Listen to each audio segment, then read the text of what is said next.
अब जोरदार भूकंप के झटके जापान और अमेरिका में भी महसूस किए गए हैं। जापान में जहां 6.9 तीव्रता यानी कि लगभग 7 की तीव्रता का भूकंप आया है, तो वहीं पर अमेरिका के नॉर्थ कैलिफोर्निया के भी पास बताया जा रहा है कि करीब 5.5 तीव्रता वाले भूकंप के झटके महसूस किए गए हैं। 1940 के बाद नॉर्थ कैलिफोर्निया में भी ये भूकंप के अब तक के सबसे तीव्र झटके हैं। हालांकि यहां भी जानमाल के नुकसान की खबर नहीं आई है। जापान में पूर्वी समुद्र तट पर करीब 7 तीव्रता के भूकंप के झटके महसूस किए गए। झटकों से घर की लाइट्स और दूसरी चीजें डोलने लगी।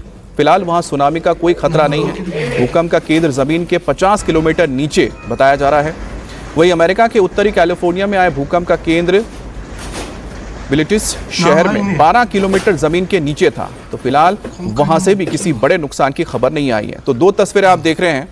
6.9 यानी कि लगभग 7 की तीव्रता का भूकंप जापान में महसूस किया गया और 5.6 भूकंप की तीव्रता उत्तरी कैलिफोर्निया में महसूस किया गया। और जैसा ही मैंने आपको बताया है कि क्योंकि ये दोनों ही देश अमेरिका का जो वेस्ट कोस्ट है और जापान है, ये पैसिफिक महासागर में, प्रशांत महासागर में मौजूद है। और पूरा पैसिफिक का जो इलाका माना जाता है उसे रिंग ऑफ फायर कहा जाता है, जहां पर अक्सर इस तरह की सिस्मिक एक्टिविटीज़ यानी कि ज़मीन के नीचे इस तरह की प्लेट्स का आपस में टकराना और भूकंप के झटके आना एक बहुत ही आम प्रक्रिया मानी जाती है यहाँ पर। और यही वजह कि यहाँ पर लोगों को इसके लिए तैयार भी रखा जाता है।